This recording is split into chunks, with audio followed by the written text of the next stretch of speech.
నేను పుట్టింది నల్గొండ డిస్టిక్ మునుగోడు మండల్ ఊకొండి గ్రామం, చిన్న విలేజ్ అన్నమాట. రైతు కుటుంబం. మా అమ్మ నాన్న రైతులు, చాలా కష్టపడతారు.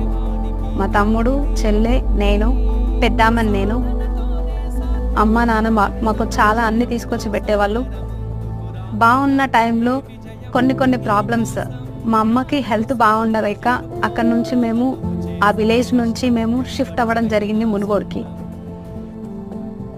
బాగా బ్రతికిన ఫ్యామిలీ కాస్త ఏమైంది అని అంటే నార్మల్ సిచ్యువేషన్కి మొత్తం మైనస్లోకి వెళ్ళిపోవడం జరిగింది. 2006 సంవత్సరంలో నాకు మ్యారేజ్ ప్రపోజల్ రావడం జరిగింది. వాళ్ళు చదివిపిస్తామంటున్నారు మ్యారేజ్ అయిన తర్వాత కూడా అని చెప్పి ఒప్పించారు.